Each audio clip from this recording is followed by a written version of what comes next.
აქ დავიბადე, აქ გავიზარდე, აქ აღვიდგი ფეხი, აქ გავიგე პირველი სიყვარულის გემო. მახსოვს ყვავილების მიწა, მახსოვს ტაჩუ ნაჟი ნოჟნიცი, კიდე მახსოვს სტარია დიოშ.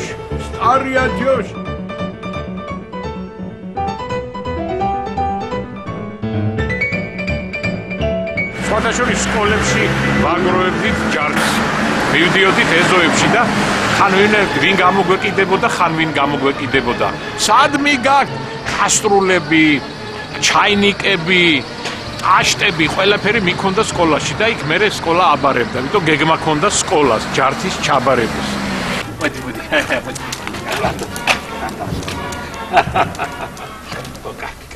კაკი, ვიცი. აქ იყო სხვათა შორის აქ დარჩა ცნობილი თბილისური ეზოები. ზოგი ამბობს იტალიურიო, არავით არის იტალიური, ნაღდი თბილისური ეზოები. ახლაც ჩამესმის ყურში მანანა, მაკარონი დამაკლდა, ცოტა მომეცი. ამ კიდე კაცო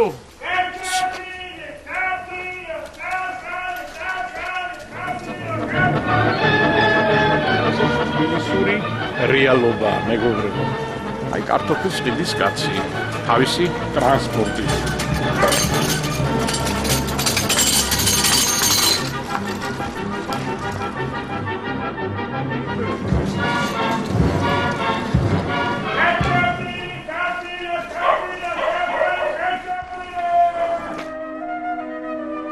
ასეთ ეზოებში, აღთ თბილისურ ეზოებში, დიდი პატივისცემით და სიყვარულით ემხრობოდნენ დედმამას, ბები ბაბუას. ამ გადაცემაში ჩვენ შეგახვედრებთ თქვენთვის სასურველ პოლიტიკოსებს, საზოგადო მოღვაწეებს, მსახიობებს. იქნება მოგონებები ჩვენ საყვარელ და ცნობილ ადამიანებზე. ჩვენი გადაცემა ძველი მეგობარი თქვენთვისაა განკუთვნილი, ჩვენო დამსახურებულო და ჭარმაგო ადამიანებო. ჩვენ შევეცდებით გავითვალისწინოთ თქვენი წინადადებების სურვილები, დავდგეთ ხიდად თქვენსა და იმ ადამიანებს შორის, ვისაც ხელეწიფება თქვენი პრობლემების გაზიარება, რომლებმაც უნდა გაგიწიონ დახმარება და დაგეთმენ გვერდში.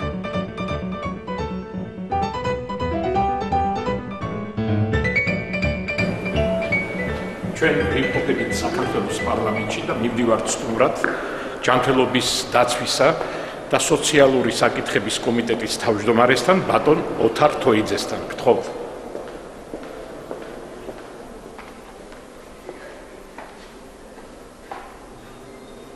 გამარჯობა ბატონო ოთარ. როგორ ბრძანდებით? გესალმებით. და კიდევ ერთხელ მინდა ხაზი გაუსვა იმას, რომ უმნიშვნელოვანეს საკითხთან დაკავშირებით ბრძანდებით თქვენ დღეს აქ. ეს ის საკითხია, რომელიც ნორმალურ ადამიანს, ნორმალურ საზოგადოებას უნდა აკითხებდეს. ეს არის თაობათა შორის ურთიერთობის საკითხი, ეს არის თაობათა შორის დიალოგის საკითხი, ეს არის კულტურული, ასევე იდეოლოგიური ღირებულებების, მიმღეობის, გადაცემის თაობათა შორის გაცვლის საკითხი. ეს ის საკითხია, რომელსაც ჩვენ ვუძახით ჩვენს ტრადიციებს, ადათ-წესებს, რასაც ჩვენ პატევს ავცემთ და რაც ფიქრობ, რომ ნორმალურ საზოგადოებაში უნდა ისევე წარმოჩინებული იყოს, როგორც არის მომავალ თაობაზე ზრუნვა. ვინაიდან წარსულის დაუფასებლად, კარგად ვიცით, წარსული გამოცდილების და ხანდაზმული ადამიანის დაუფასებლად არ იქნება ჩვენი მომავალი, ჩვენ ბავშვებს არ იქნებათ ის აღზრდა და არ იქნებათ ის ქართველობა, რამაც ჩვენ დღევანდელამდე მოგვიტანა. არ დავიტრაბახებ, მაგრამ ვეტყვი, რომ ყველაფერს ისე სწრაფად ვერ ვაკეთებ სხვადასხვა სფეროებში, როგორც ჩვენ გვინდა. ძალიან კარგია გზის მშენებლობა, ძალიან კარგია ახალი შენობები, რაც შედარებით სწრაფად ხდება, მაგრამ ძალიან რთულია ადამიანის ფსიქოლოგიაში ცვლილებების შეტანა და ძალიან რთულია დააფასო ის, რაც აქამდე შენთან მოტანილია, განსაკუთრებით კითხველობაში მაქვს აი ამ ჩვენი კულტურისა და ძირითადი ფასეულობის მატარებელი ადამიანები, რომლებსაც ჩვენ ამ ხანდაზმულ ხალხს უწოდებთ. მით უმეტეს, რომ ეს ხანდაზმულები დღეს არიან ხანდაზმულები, ხვალ სხვა ხანდაზმულები იქნებიან, ზეგ სხვა ხანდაზმულები იქნებიან და მათთან ურთიერთობა სახელმწიფოს ასევე ვალეა.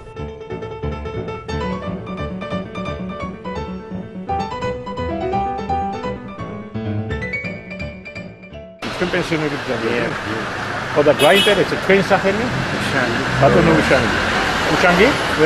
Ყველაძე, სასიამოვნოა, ბატონი უშანგი ყველაძე. აი, გვაინტერესებს თქვენ იცით თქვენი უფლებების შესახებ?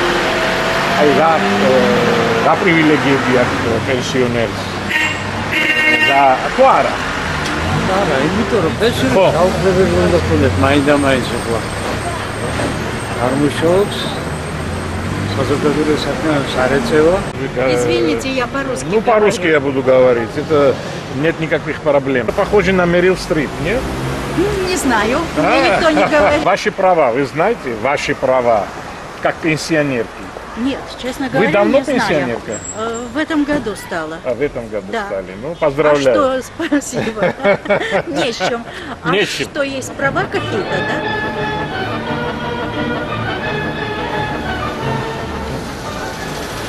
აი ეს ქალბატონი ბრძანდება პენსიონერი, ახალგაზრდა პენსიონერი 25 წლის სტაჟი.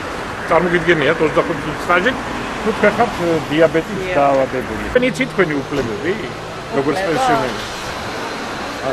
არაფერი არ. თქვენ იცით თქვენი უფლებები?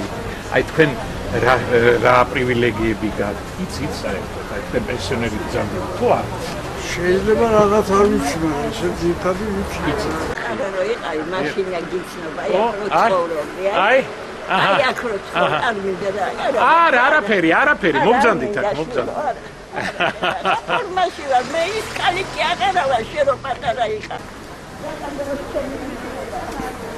კაროჩი.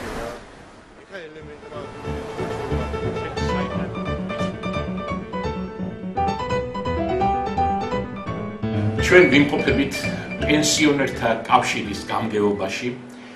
ჩვენი რესპონდენტია პენსიონერთა კავშირის გამგეობის თავმჯდომარე, მედიცინის მეცნიერებათა დოქტორი, პროფესორი ბატონი ნუგზარ ჯოგლიძე. ჩვენი გადაცემა ძველი მეგობარი მზადდება პენსიონერთა კავშირის ხელშეწყობით.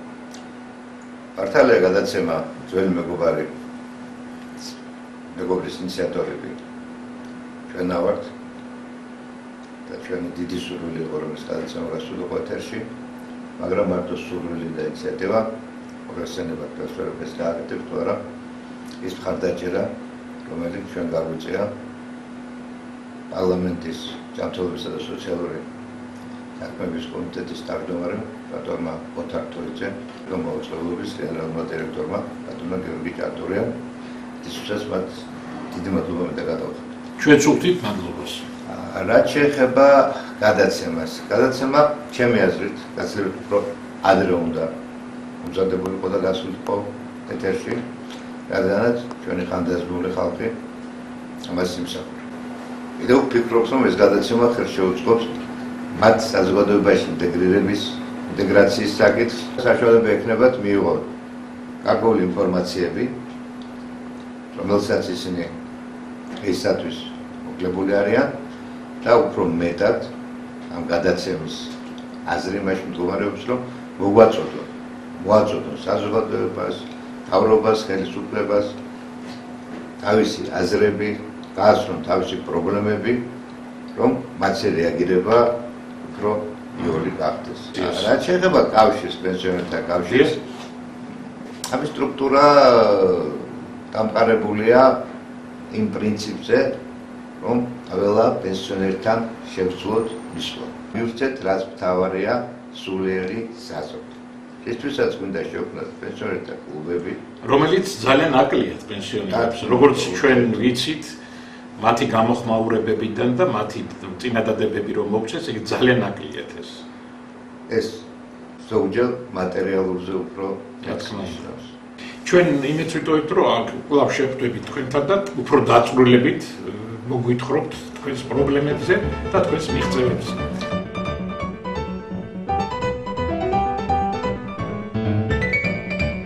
მეგობრებო, ჩვენ სტუმრად ვართ ლიბერთი ბანკის გენერალური დირექტორის მოადგილესთან, ბატონ ზურაბ წულაიასთან. ახლა მივდივართ მის კაბინეტში. დამოგზავნით, რომელიც გაგვცემს რამოდენიმე კითხვაზე პასუხს, რომელიც თქვენ მე მგონი ძალიან გაინტერესებთ. სხვათა შორის მეც მაინტერესებს. ბატონო ზურაბ, ჩატარდა ტენდერი. სადაც თქვენ გაიმარჯვეთ და მოიპოვეთ პენსიის გაცემის უფლება. ჩვენ რა გვაინტერესებს, იცით, ტენდერის პირობებში არის თუ არა ჩადებული რაიმე შეღავათები ან რაიმე პირობები, რომელიც ხელშეუწყობს აი ჩვენს სოციალურად მაინც ასე თუ ისე დაუცველ მოსახლეობას. ჩვენს პენსიონერებს თუ არის ჩადებული აი ამ ტენდერში. კი ბატონო, პირველ რიგში ვიტყვი იმას, რომ საპენსიო თანხების მიღება არის ყოველგვარი საკომისიოს გარეშე. ანუ პენსიონერს შეუძლია მისი კუთვნილი პენსიის აღება უფასოდ. ანუ ამაში ბანკი არანაირ საკომისიოს არ იტოვებს. რაც შეეხება სხვა დამატებით პირობებს, ანუ ტენდერის ერთ-ერთი პირობაც იყო და რასაც ჩვენ ეფექტურად ხორციელებთ, იმ ხალხს, იმ პენსიონერებს, ვისაც არ შეუძლია გარეთ გამოსვლა, იგივე საბანკო დაწესებულებაში მოსვლა და იქ ისარგებლონ საბანკო მომსახურებით, ჩვენ თავაზობთ ადგილზე ამ საპენსიო თანხის მიტანას. ამას არ აქვს მნიშვნელობა, ეს იქნება ქალაქში მაცხოვრებელი თუ სოფლად მაცხოვრებელი პენსიონერი ყველგან მთელ საქართველოში ჩვენ თავაზობთ იმ ხალხისთვის გამეორდები, იმ ხალხისთვის, ვისაც არ შეუძლია დაწესებულებამდე მოსვლა, საბანკო დაწესებულებამდე მოსვლა, ჩვენ თავაზობთ ამ თანხების მიტანას, სახში მიტანას.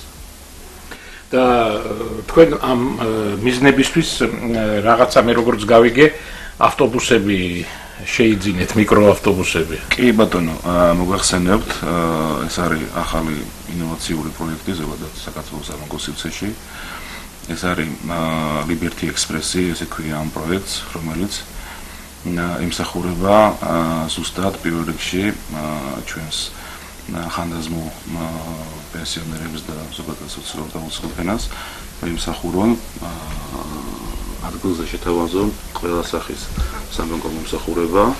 ეს არის ფაქტობრივად მოძრავი სერვის ცენტრი, რომელიც ივლიან მთელი საქართველოს მასშტაბით. საპირობოდ ეს პროგრამა ჩვენ დავიწყეთ შიდა ქართლში, რომელიც უკვე ფაქტობრივად წარმატებით დასრულდა. შემდეგი ეტაპი იქნება იანვრის თვეში, 2011 იანვრის თვეში. აქ ჩაერთვება უკვე სამეგრელოს და კახეთის რეგიონები და მთელ საქართველოს მოვიცავთ დაახლოებით სექტემბრის აპრილის თვისთვის. იმედი მაქვს, რომ ჩვენი შემდეგი შეხვედრა იქნება უფრო საინტერესო და ნაყოფიერი. მე მინდა თქვენი სახელით და ჩემი სახელით დიდი მადლობა მოგიხადოთ ბატონო ზურა.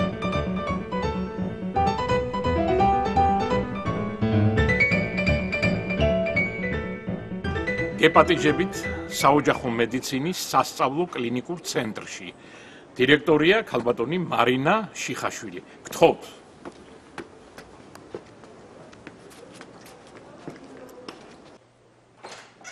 გამარჯობათ.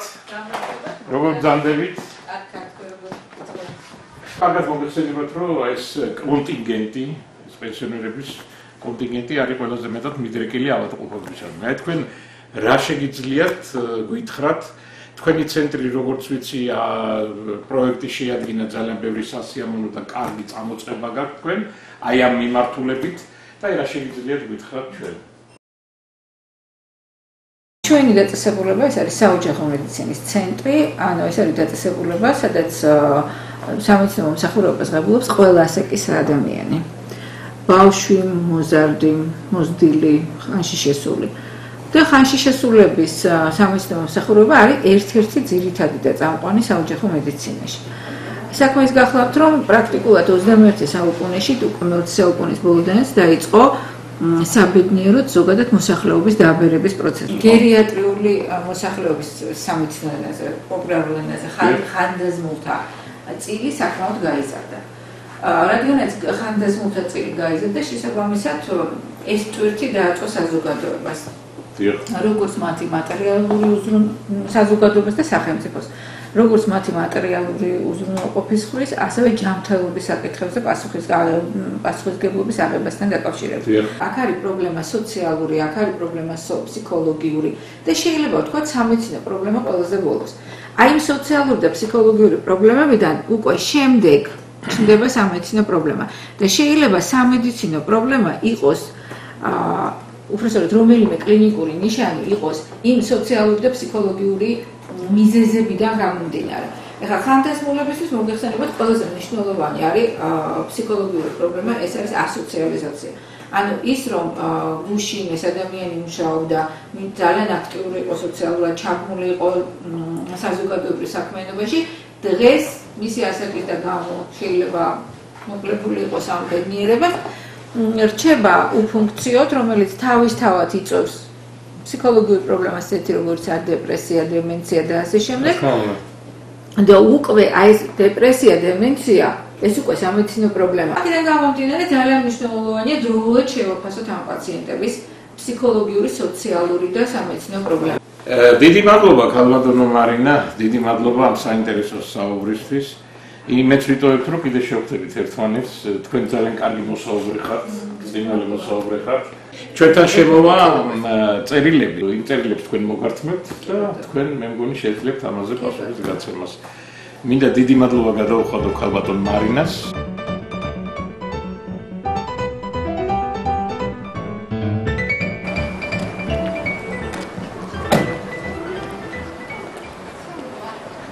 აქ მოღვაწეობს ჩვენი გამოჩენილი სკულპტორი ბატონი მერაბიშვილი, რომელსაც ახლა ვეწევით და ვთხოვთ, რომ მოგცეს პატარა ინტერვიუ.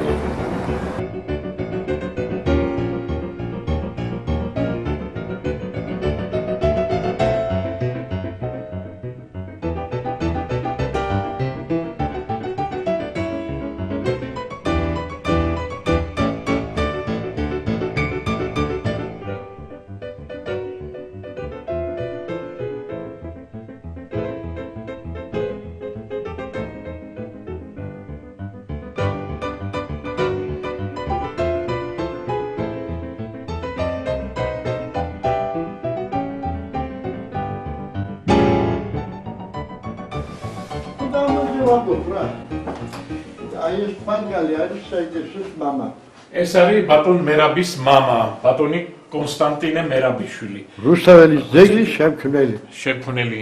რუსთაველის მეტროსთან რო დგას ჩვენი ცნობილი და უდიდესი მოქანდაკე. რუსთაველის მეტროსთან კი არა დგას, რუსთაველის მეტრო დგას მაგას რუსთაველის ძეგლთან. სწორია. ხო და აი ეს კიდე ეს ფარგალი არის ძალიან საინტერესო ფარგალი, ამას მე სხვა დროს მოგიყვებით, მხოლოდ იცოდეთ ეს არის ოლგისტ როდენის საკუთრება, პირადი საკუთრება. საზოგადოებრივი მაუწყებლის მეორე არხზე ჩვენ ვამზადეთ ახალ გადაცემას, რომელსაც ქვია ძველი მეგობარი.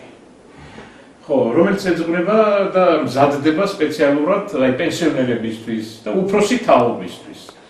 მათ იქნება პრობლემები, პენსიონერების უფროსი თაობის პრობლემები გაშუქებული, იქნება საინტერესო გადაცემები, ჩვენ გვინდა გავაკეთოთ ეს. რომ იყოს აი ესეთი გადაცემები, მოგონებები, ცნობილი პიროვნებების. ძალიან კარგია. ხო. და აი ეს გვინდა გავაკეთოთ და კიდე აი პრობლემები ახლა პენსიონერებს რაც აქვს, ისინი მოგწერენ წერილებს და ჩვენ შევეცდებით, რომ კომპეტენტურმა პირებმა უპასუხონ მათ ამ შეკითხვებზე. ეს საინტერესო პროექტია. ხო, აი ეს ახალი პროექტია და აი თქვენ რას უსურვებთ ჩვენს გადაცემას, თქვენ ცნობილი პიროვნება ბრძანდებით? უსურვებ იმას, რომ ეს იყოს სიცოცხლის უნარიანი, ჯერ ერთი სიმართლეს ემსახურებოდეს და ჭეშმარიტება იყოს დევიზი. ეს იგი რაც ხდებოდა, როგორც ხდებოდა. ესე არ არის საქმე იმაშია, რომ ეს ხაში შესული ხალხი ვერს ფუნქცია დაკარგული გონიათ. და ეგრე არ არის, იმიტომ რომ მაგალითად ჩვენ რომ კლასიკოსები ავიღოთ, მიკელანჯელო 4-ს გადასული კაცი იყო, 84 წლის გახდათ, რომ ყველაზე საინტერესო შედევრები შექმნა და ბოლო იყო მაგისი პიეტა. რის შემდეგაც მან თქვა, რომ ეხლა გავიგე რა არის ქანდაკება. 84 წლის ასაკში. და გარდაიცვალა 99 წლის ასაკში. რაც შეეხება თუ ავიღებთ მაგალითად მუსიკას, ეს ჩემ კომპეტენციაში არ შედის, მაგრამ როგორც მოყვარული გეტყვით, რომ ვერდი, ჟუზეპე ვერდი ყველაზე კარგი ოპერები, მას ყველა კარგი ოპერა აქვს. მან შედარება არ შეიძლება, მაგრამ აი შედევრები, ასე რომ ვთქვათ, გააკეთა სიცოცხლის ბოლოს. 80 წელს გადაცილდა. ეს იყო სამი ოპერა. ესე პირველი აიდა, მეორე ოტელო და ბოლო იყო ფალსტაფი. ეს სამი სტანდარტული ოპერები. ეს ხო ეხლა როგორ ვთქვა ქონდა იმას დაკარგული ფუნქცია რა თქმა უნდა არა. დიდი მადლობა მინდა გითხრათ და ერთი მინდა უბრალოდ გთხოვოთ რომ ჩვენ შემდეგ გადაცემებში რომ მიიღოთ მონაწილეობა და ძალიან თქვენ ხართ აი მე თქვენთან საუბრების მერე მიჩნდება ყოველთვის ისეთი რომ აი რაღაცა წავიკითხე ძალიან დიდი და საინტერესო წიგნი. ხო, თქვენ იმ ხელა ისტორიები იცით, იმ ხელა გამოცდილება გაქვთ და იმ ხელა ცხოვრება გაქვთ განვლილი, რომ ეს ჩვენთვის იქნება ძალიან საინტერესო და ჩვენ გეწვევით კიდე.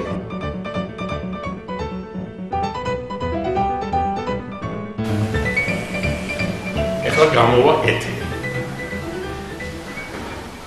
მაგას საერთოდ ერიდება მაყურებლების და ამიტომ თქვენ ისე გააკეთეთ, რომ ვითომ ვერ ამჩნევთ.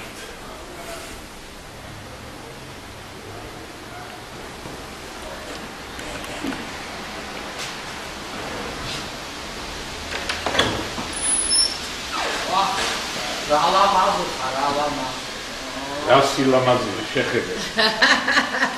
აი ეს არის ჰოლივუდური სილამაზე, ჰოლივუდური. ნახე.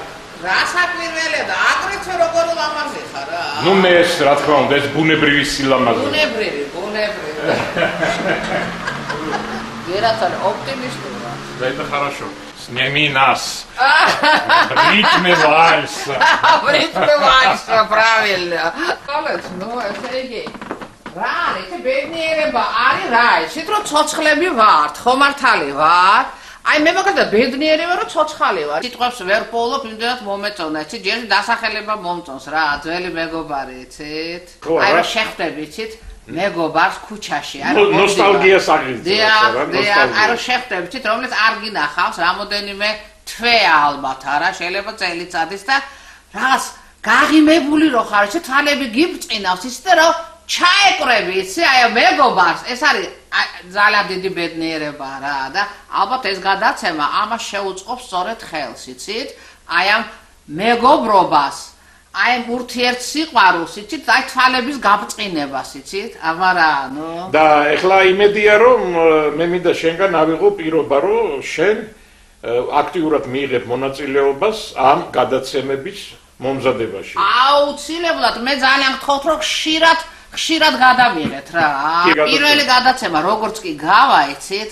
აი ნახეთ, როგორი თბილი გადაცემა გამოვა, როგორ აიტაცებს ხალხი, როგორ მოვეფერებით ხალხს, ამიტომ ამ გადაცემას აბსოლუტურად მწვანე გზა ეკუთვნის და ექნება.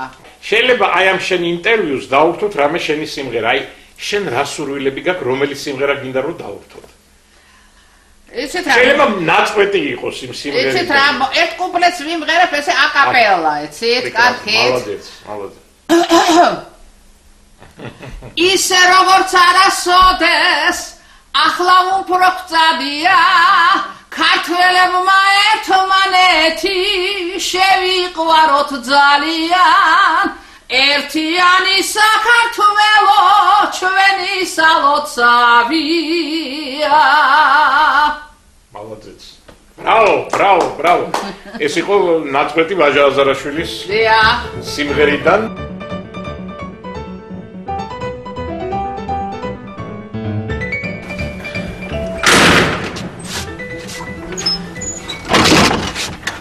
მერვე სართული კომპოზიტორების სახლი.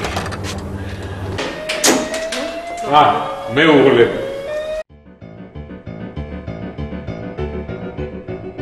ჩვენ დღეს ვართ სტუმრად საქართველოს სახალხო არტისტთან, სახელმწიფო პრემიების ლაურეატთან, თბილისის საპატიო მოქალაქესთან, პროფესორთან, კომპოზიტორ ვაჟა აზარაშვილთან. აი ეს არის ბატონი ვაჟა, ეს არის მისი კაბინეტია თუ ოთახი, სადაც იქმნება ძალიან ბევრი საინტერესო და ძალიან ლამაზი ნაწარმოებები. ნუ ცხადია, მეორე არხი, ასე ვთქვათ, კარგ საქმეს ემსახურება იმისათვის, რომ მოეფეროს იმ ხანდაზმულ პიროვნებებს, რომელსაც გაუვლიათ ეს ცხოვრება და გაუვლიათ ალბათ კარგად ფრიანობაში, ასე იქნება ცხადია. და კარგია რომ არ ავიწყდებათ ის ხალხი, ვისაც რაღაცა გაუკეთებიათ თავისი ქვეყნისთვის. სიკეთე, ბედნიერება.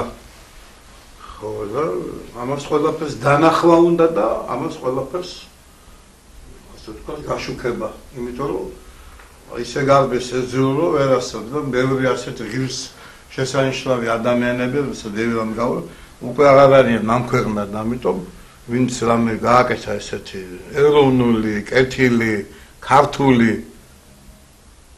უნდა მე მგონი აღინიშნოს. რა თქმა უნდა, ჩვენ მოგონებები გვექნება აუცილებლად.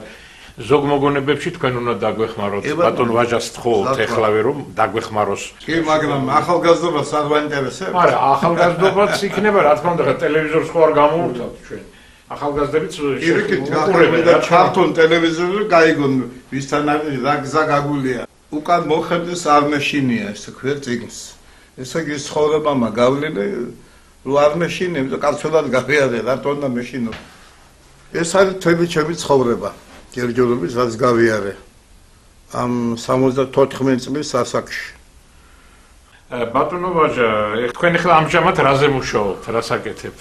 ამჟამად ჩემო ბატონო დავამთავრე მესამე სიმფონია დიდი სიმფონიური ორკესტრისთვის და ახლა მეორედ გადავხედე ესე მიყვარს ხოლმე. ბიძინა კვერნაძემ დამარქვა ამინძებიულის კომპოზიტორი. რატომ მეთქიდა? ისევ წინ შენი ხვარიო, კი მეუთხები. ზეჩენ მეგობარია. თოვლი ბრეგვაძემ ხედის ნანი და მე ვთქვი ერთი სეტყვა დამშადე მას ყოფას უჩვენე. ჯერ ვერ შევასრულე, მაგრამ დიდი მტერია ჩვენი მევენახეობის, ამიტომ დასაჯერია სეტყვა.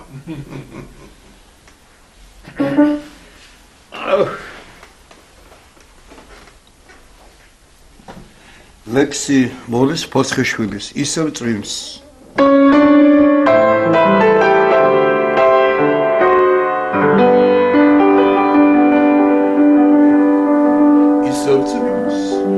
ისევ წვიმს, ისევ ღამეა. ღამექოლა ჩემიცის მოსასხამია. შენ ისევ შორს ახარდა ნიშნებში კრები. ვაირონ მასოხარ მავიწყდები შენ ისევ შორს ახარდა ნიშნებში კრები. ვაირონ მასოხარ მავიწყდები. გამარჯვების გზებს ნათქებით, გამარჯვების სიმღერებით გუმეუნდა ვინჯერო. შუქი არხებს ევზავერებს პაუპერჯერასახებ საქართველო ბიჭე. ჩუსი არხებს კალიმედი ვიწნა პერსკალი გულში აღარ ეჩება. ხოლმე წნახი დორი შეკრა შეკრა.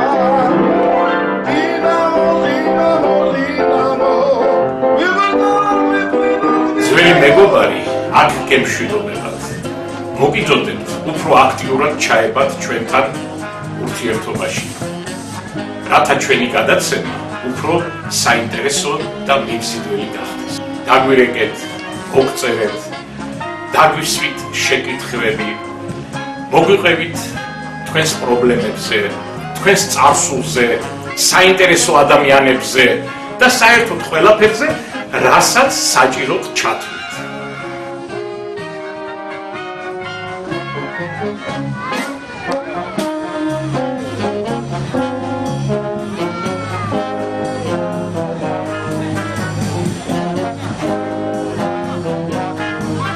Thank you.